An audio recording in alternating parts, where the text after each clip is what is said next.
সারা জীবন গত 15 বছর কেউ সাহস করে আওয়ামী লীগকে খারাপ বলেছে, কেউ বলতে পারে নাই। কেউ আওয়ামী লীগের প্রতিবাদ করেছে, কেউ করতে পারে নাই। তা আওয়ামী লীগ চলে যাওয়ার পর বাংলাদেশের একটা খারাপ লোক গেছে, কিন্তু কোন কোন জায়গায় আমাদের চুরি দাড়ি দুর্নীতি ডাকাতি রাহাজানি বন্ধ হয়েছে, আইন প্রতিষ্ঠিত হচ্ছে কোথায় কোথায়। এখন অনেকে বলবো যে আমি বর্তমান যে আছে তাকে প্রশ্নবিদ্ধ করছি। আরে ভাই, কারো সাহস আছে যে সরকার থেকে তার বিরুদ্ধে বলবে? গত 15 বছরে দেশের সাংবাদিক, টিভি, রাজনীতিবিদ, বুদ্ধিজীবী, সাহসী, আমার মতো মাহফিলে ঠিক কিনা বলা লোক তো আওয়ামী লীগের দোষ দেখে না গত 15 বছর। তাহলে এদেশে নির্দোষ থাকার উপায় কি? নেতা হওয়া, ক্ষমতায় থাকা। এদেশে নির্দোষ কে? সবাই বলো তো নেতা। এদেশে নির্দোষ যে নেতা না, সে নির্দোষ না।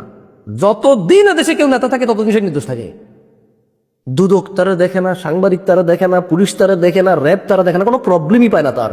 ওই দিন শুনলাম লোটাসকা বলেন নাকি 300 কোটি টাকার মতো দুর্নীতি খুঁজে পেয়েছে দুদকে, এতদিন পাইলে। আমি প্রশ্ন করছি না, কারো প্রশ্নবিদ্ধ করছি না, হয়তো সবারই আমিও তো বলতে পারি না, এখন বলতেছি।